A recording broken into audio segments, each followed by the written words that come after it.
Bonsoir. Ce soir, nous allons parler de l'amour de Dieu dans le cadre de notre émission La Pierre de Daniel. Que Dieu vous bénisse, vous tous qui avez l'opportunité de nous rencontrer sur Internet et d'écouter ces messages. Nous allons parler de l'amour de Dieu, car Dieu vous aime. Et il veut vous bénir, il veut transformer votre vie. Dieu nous aime tous et il l'a dit dans sa parole. Dans la Bible, dans l'Évangile selon Jean, au chapitre 3, le verset 16, un verset connu de beaucoup de gens, la Bible dit « Car Dieu a tant aimé le monde qu'il a donné son Fils unique, afin que quiconque croit en lui ne périsse point, mais qu'il ait la vie éternelle. » Dieu, en effet, n'a pas envoyé son Fils dans le monde pour qu'il juge le monde, mais pour que le monde soit sauvé par lui. Bien-aimés, je vous apporte une bonne nouvelle. Cette bonne nouvelle, c'est que Dieu vous aime. Dieu aime le monde et l'amour de Dieu est profond. L'amour de Dieu est grand. L'amour de Dieu est pour tout le monde, pour les blancs, pour les noirs, pour les chrétiens, pour les musulmans, pour les hindous, pour les africains, pour les américains, les européens. L'amour de Dieu est pour tout le monde. Dieu aime ce monde. Mais quelqu'un dira, mais si Dieu aime le monde, pourquoi nous voyons toutes ces catastrophes? Pourquoi nous voyons ces désastres dans le monde? Pourquoi nous voyons la misère, les guerres et toutes ces choses? Non, sachez que Dieu aime le monde et Dieu n'est pas vraiment content quand il voit toutes ces choses se passer parmi les hommes. Et Dieu, pour manifester son amour envers les hommes, il a fait un acte, un geste très profond, très merveilleux. Il nous a donné son propre Fils unique, Jésus-Christ le Seigneur. C'est ce que la Bible dit. Car Dieu a tant aimé le monde qu'il a donné son Fils unique, afin que quiconque croit en lui ne périsse point, mais qu'il ait la vie éternelle. Jésus-Christ est le produit de l'amour profond de Dieu envers tous les hommes, notamment envers des pécheurs. Pourquoi Dieu a aimé le monde? Parce que Dieu, c'est lui le créateur de ce monde. C'est lui qui a créé les cieux et la terre. Lorsqu'il a créé le monde, il n'avait pas créé dans le péché. Mais lorsqu'il a créé l'homme, il a créé l'homme dans un état parfait. Et le péché est entré dans le monde à travers nos premiers parents, Adam et Ève, lorsqu'ils ont désobéi à la voix de Dieu, lorsqu'ils ont désobéi à la parole de l'Éternel. Et le péché est entré. Le péché est entré par un seul homme et il s'est propagé parmi tous les hommes. C'est ainsi qu'à cause du péché qui est entré dans le monde, la mort est aussi venue. Comme la Bible dit, car le salaire du péché, c'est la mort. Mais le don gratuit de Dieu, c'est la vie éternelle en Jésus-Christ. Le péché est entré et avec le péché, tous les lots des maladies, des souffrances, des difficultés et même le péché a dénaturé toutes les créatures de Dieu. Et Dieu, voyant le monde dans le péché, il fallait que Dieu fasse quelque chose. Dans son amour profond, et Dieu voulant sauver l'homme, il a trouvé la meilleure des choses qu'il puisse faire. C'est accorder gratuitement le salut à l'homme pécheur. Pour accorder le salut à l'homme pécheur, Dieu n'a pas utilisé un prophète. Dieu n'a pas utilisé une religion. Dieu n'a pas utilisé une doctrine humaine ou une philosophie, une pensée philosophique quelconque. Mais pour sauver l'homme du péché, Dieu a envoyé son propre Fils. Jésus-Christ est le Fils de Dieu. Quelqu'un dira, mais comment Dieu peut-il avoir un fils? a-t-il une femme pour avoir un fils? Un fils, c'est quelqu'un qui possède les qualités de son père. C'est lui qui est sorti de Jésus est sorti de Dieu. Jésus a toutes les propriétés divines en lui. Toutes les propriétés divines se retrouvent en Jésus-Christ. C'est pourquoi nous l'appelons le Fils de Dieu. Il est celui qui est sorti de Dieu. Il est venu de Dieu et il avait toute la nature divine en lui. La Bible dit, car en lui habitait corporellement toute la plénitude de la divinité. Dieu était en Christ réconciliant le monde avec lui. Et c'est le Fils qui est le produit de l'amour de Dieu envers l'homme pécheur. Sachez bien aimé que quand Dieu nous a aimés, ce n'est pas parce que nous sommes bons, ce n'est pas parce que nous sommes honnêtes, ce n'est pas parce que nous sommes aimables. Dieu a aimé des hommes non aimables. Dieu a aimé des hommes rebelles. Dieu a aimé des hommes réputés pécheurs devant lui. Des gens destinés à sa colère. Mais Dieu n'a pas voulu exprimer violemment sa colère contre l'homme pécheur. Mais Dieu a exprimé avant tout son amour envers l'homme. Sachez que Dieu est un Dieu d'amour, mais il est aussi un Dieu de justice. Dans sa justice, Dieu ne collabore jamais avec le péché. Le péché, c'est quoi? Le péché, c'est la désobéissance à la parole de Dieu. Lorsqu'un homme désobéit à la parole de Dieu, il pêche. La parole de Dieu dit, tu ne tueras point. Lorsqu'un homme tue, il pêche. La parole de Dieu dit, tu ne déroberas point. Lorsqu'un homme dérobe, il pêche. La parole de Dieu dit, tu ne convoiteras point la femme de ton prochain. Lorsqu'un homme convoite ou prend la femme de son prochain, il pêche. Et le salaire du péché, c'est la mort. Nous dit la Bible. Et tous ceux qui vivent dans le péché, leur part, c'est la colère de Dieu. Leur place, c'est à la colère de Dieu. Mais Dieu n'a pas voulu que tous les hommes puissent aller dans le feu de sa colère. C'est pourquoi dans son amour profond, Dieu a voulu sauver les hommes. Dieu a voulu arracher les hommes du feu de sa colère. Pour le faire, il a donné son Fils unique. Pour régler la question du péché. La question du péché est la question fondamentale que connaît ce monde. Aujourd'hui, nous nous lamentons de ce que nous voyons, le terrorisme international. Aujourd'hui, nous nous lamentons de ce que nous voyons, la crise économique partout dans le monde. Aujourd'hui, nous nous lamentons de ce que nous voyons, des problèmes qui surgissent dans tous les pays du monde. Mais Dieu n'est pas vraiment intéressé par toutes ces choses-là.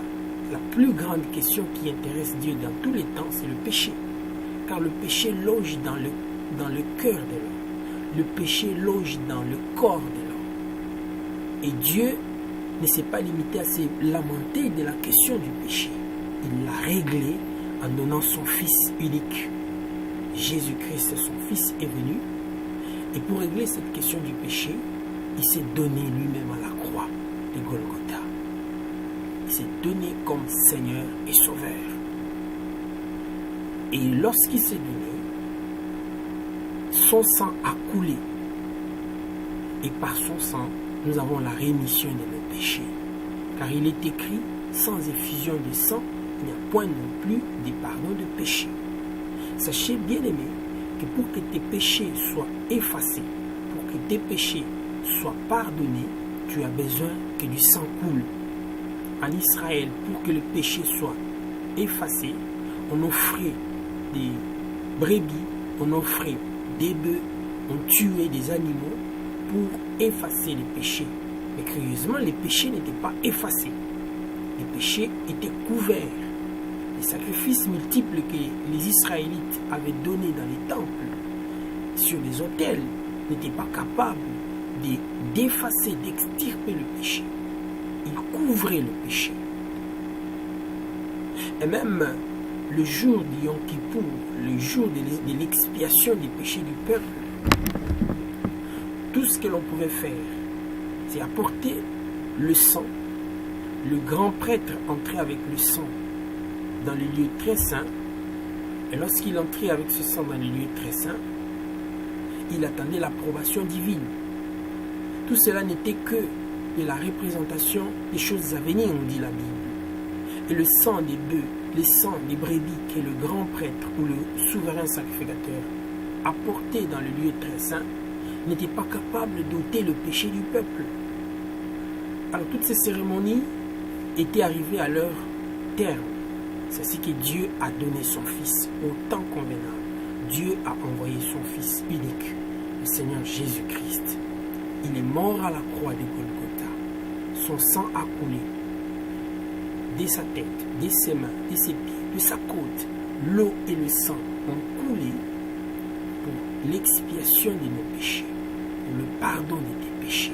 Sache que pour tes multiples péchés bien-aimés, Dieu a envoyé son Fils unique pour te sauver. Dieu a envoyé son Fils unique pour pardonner tes péchés. Le sang de Jésus est capable non seulement de couvrir, comme ce fut le cas des sangs des bêtes, mais le sang de Jésus est capable d'ôter le péché. C'est ce que Jean-Baptiste dit lorsque Jésus vint se baptiser au Jourdain. Il dit, voici l'agneau de Dieu qui ôte le péché du monde. Jésus est l'agneau de Dieu qui ôte le péché du monde. L'amour de Dieu envers nous s'est manifesté en ceci que Dieu a donné son Fils unique pour régler d'abord la question du péché. Tu vas me dire que si Dieu nous aime, pourquoi nous souffrons? Pourquoi je vis comme cela? Je manque du travail, je manque de quoi manger, je n'ai pas de quoi me vêtir. Non, bien-aimé. La plus grande question pour Dieu dans ta vie, c'est d'abord la question du péché. Si cette question de péché est réglée dans ta vie, alors tout le reste sera plus facile pour toi.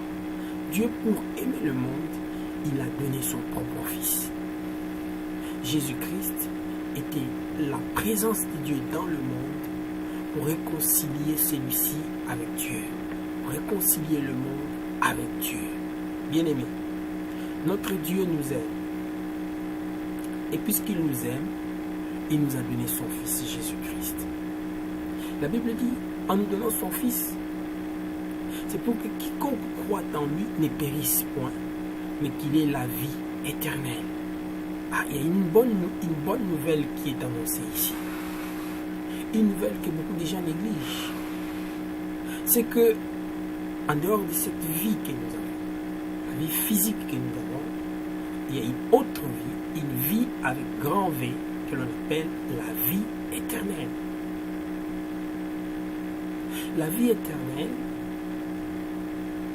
c'est une vie qui naît dans l'homme lorsqu'il reçoit Jésus comme son Seigneur et son Sauveur personnel. Et cette vie a besoin de grandir comme un enfant qui naît aujourd'hui d'une maman à la maternité. Il a besoin du lait maternel. Il a besoin de grandir et d'être vraiment un vrai homme. C'est comme cela aussi que la vie éternelle naît dans un homme lorsqu'il reçoit Jésus dans sa vie comme son Seigneur et son Sauveur personnel. La vie éternelle naît en lui. Ainsi donc, quiconque est en Christ a non seulement la vie physique que j'appelle la vie avec petit v, mais il a aussi la vie avec grand V, la vie éternelle. Avez-vous la vie éternelle en vous? L'avez-vous déjà reçu, Jésus-Christ? Si vous le recevez maintenant que vous nous écoutez, si vous le recevez maintenant que vous suivez cette vidéo, Dieu est capable de vous accorder la vie éternelle. Voilà ce qui est le plus précieux que Dieu nous donne. La première chose, Dieu réglera la question de tes péchés, car tes péchés vont t'envoyer en enfer. Tes péchés vont t'envoyer devant la colère de Dieu. Dieu règle d'abord la question de tes péchés en donnant son Fils Jésus-Christ. Et Jésus, qu'est-ce qu'il a fait? Il a donné sa vie et son sang a coulé pour que tes péchés te soient pardonnés. Et la bonne nouvelle, la deuxième bonne nouvelle, c'est que Dieu, en ôtant tes péchés, Dieu, en pardonnant tes péchés, il te donne la vie éternelle. As-tu la vie éternelle en toi? Sache que si tu le reçois, Jésus-Christ dans ta vie, la vie éternelle va jaillir en toi. sera comme des sources d'eau vive qui jaillissent de ton sein et qui vont couler jusque dans l'éternité. Bien-aimés, sachez que dans ce monde, il y a deux types d'hommes. Il y a ceux qui n'ont que la vie physique, qui vivent comme des animaux. Un homme qui n'a que la vie physique, il vit comme un animal. À sa mort, il disparaît. Et il attend le jugement de Dieu, car la Bible dit, il est réservé à tout homme de mourir une seule fois, après quoi vient le jugement. Mais il y a aussi d'autres hommes en qui il y a la vie éternelle qui jaillit en eux et qui font grandir cette vie. C'est ça aussi notre préoccupation en tant que serviteur de Dieu, c'est que cette vie éternelle naisse dans tout homme qui reçoit la parole de Dieu. Avez-vous reçu Jésus-Christ dans votre vie? Avez-vous la vie éternelle qui grandit en vous? C'est une question fondamentale que vous devriez tous les temps vous poser. Avez-vous la vie éternelle qui grandit en vous? La Bible dit dans 1 Jean que nous lisons, c'est l'épître de 1 Jean.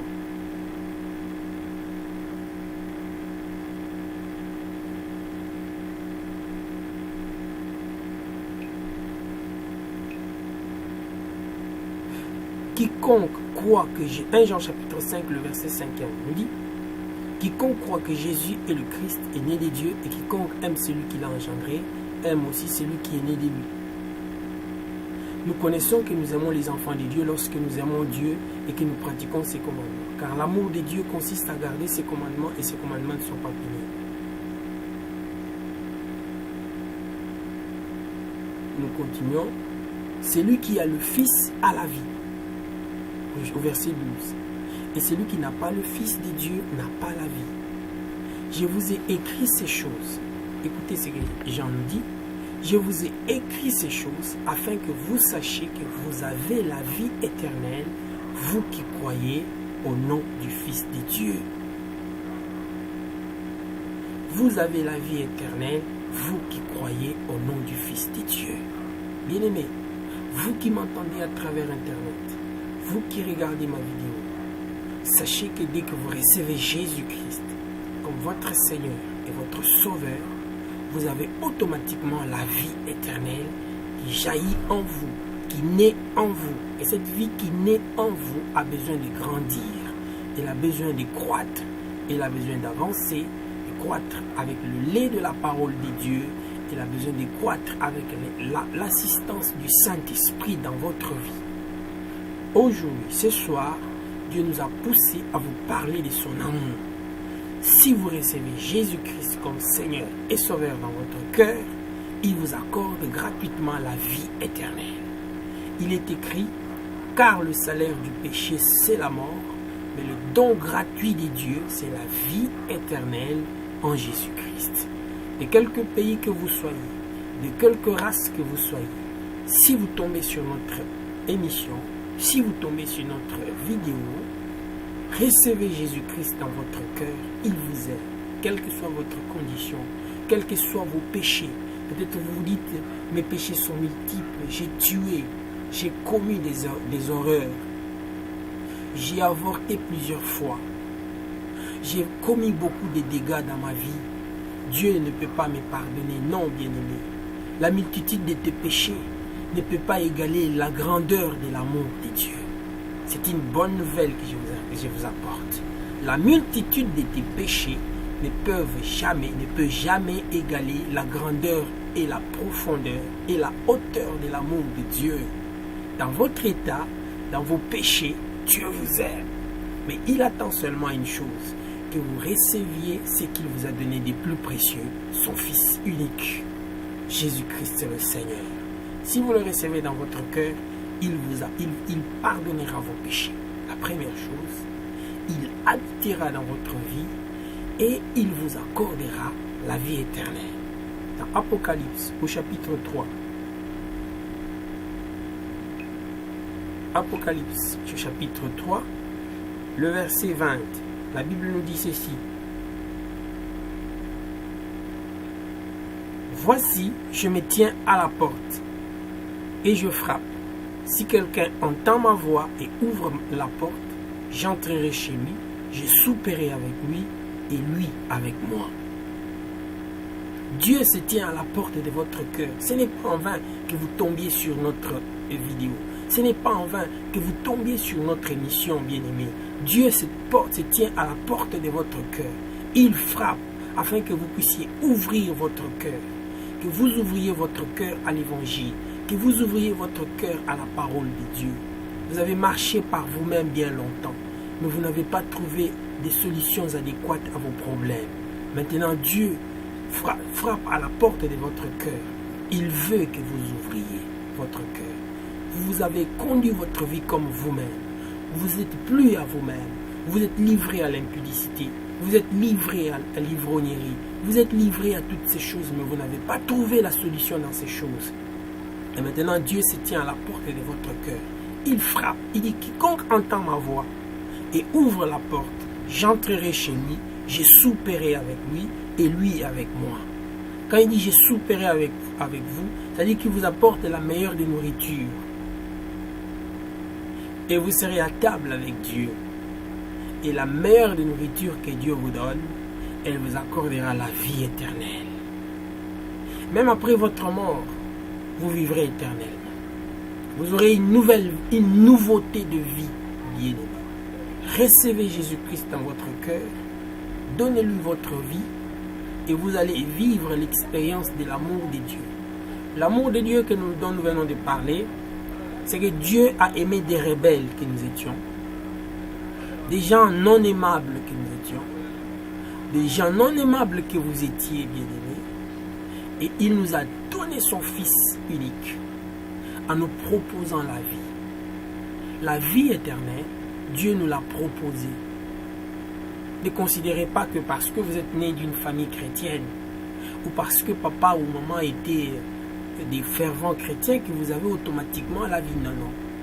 Dieu nous a aimés, nous des gens non aimables parce que nous étions des pécheurs, mais il nous a proposé la vie de son Fils Jésus-Christ. C'est ça la vie éternelle. Pour que nous puissions accéder à cette vie, Dieu nous demande d'avoir la foi en lui, la foi en Jésus-Christ. Quiconque croit en lui ne périt point, mais quiconque croit en lui reçoit automatiquement la vie éternelle. Et par conséquent, il échappe à la colère de Dieu. Bien-aimés, sachez que ce monde est voué à la colère de Dieu. Les signaux sont là pour manifester, pour présenter, pour nous montrer que ce monde est voué à la colère de Dieu. Car nous remarquons dans la Bible, nous regardons dans la Bible que du temps de Noé, le monde a été voué aussi à une certaine colère de Dieu. Du temps de Noé, les gens mangeaient, les gens buvaient, les gens se mariaient, les gens mariaient leurs enfants, jusqu'à ce que vint le déluge. Personne ne s'y attendait parce que bien avant, il n'y avait jamais eu une pluie qui était tombée sur la terre. Mais lorsque Noé a parlé à ses contemporains pour leur demander de participer à la construction de l'arche, ils se sont moqués de Noé. Ils ont dit, mais tu es en train de rêver. Jusqu'au moment où il a fini la construction de l'arche, des animaux sont entrés dans l'arche et 8 personnes ont été sauvées de toute la multitude de cette génération. Rien que 8 personnes ont été sauvées. Le monde d'alors a été soumis à la colère des dieux. Beaucoup de choses, nous pourrons les expliquer de manière scientifique. Nous pourrons expliquer des catastrophes naturelles de manière scientifique. Nous pouvons expliquer des éruptions volcaniques, des séismes, et même la situation des terrorismes internationaux que nous vivons dans le monde actuel. Nous pouvons expliquer tout cela et avoir toutes les stratégies pour échapper à tout cela. Mais cela ne suffit pas. Sachez, retenez-les que ce monde est voué à la colère des dieux. Plus le péché augmente dans le monde, plus la colère de Dieu approche vers le monde. Mais il n'y a qu'une seule catégorie d'hommes qui fuiront la colère de Dieu, ceux qui se réfugient en Jésus-Christ. Vous êtes-vous réfugiés en Jésus-Christ? Vous pouvez vous réfugier en Jésus-Christ lorsque vous le recevez comme Seigneur et Sauveur de votre âme. Lorsque le monde sera soumis à la colère de Dieu, ceux qui ont pu pénétrer, qui sont entrés dans l'arche que Dieu nous donne pour notre génération, c'est sa parole. L'arche que Dieu nous donne pour cette génération, c'est son Fils, Jésus-Christ. Entrer en Jésus-Christ, c'est l'arche que Dieu nous a donnée. Entrer en Jésus-Christ, c'est l'arche que Dieu nous a donnée. Dieu nous prévient que sa colère va surgir dans ce monde. Il va faire pleuvoir des grandes tribulations dans ce monde. Bientôt, très bientôt, des grandes tribulations vont tomber et pleuvoir sur ce monde, bien-aimé. Mais tous ceux qui sont en Jésus-Christ se verront échapper à ces tribulations, se verront échapper à toute cette pluie des tribulations qui vont s'abattre dans le monde. Noé et ses fils ont échappé au déluge, ils ont été sauvés. C'est eux qui ont construit le monde actuel que nous avons, parce que toute cette génération avait péri. Aussi Dieu se réservera toujours un reste du peuple, ceux qui ont été sages, qui ont été intelligents, qui ont reçu sa parole, qui ont marché dans l'intégrité de sa parole. Dieu se les réservera pour constituer un nouveau monde, bien-aimé. Vous aussi, vous avez besoin de recevoir sa parole et de fuir à la colère, à la colère de Dieu. Nous avons apporté l'amour de Dieu. Et qu'est-ce que veut l'amour de Dieu? C'est que dans vos péchés, dans votre rébellion, dans votre ignorance, que vous receviez la parole de Dieu, qui est Jésus-Christ, et que par cette parole, vous ayez la vie éternelle.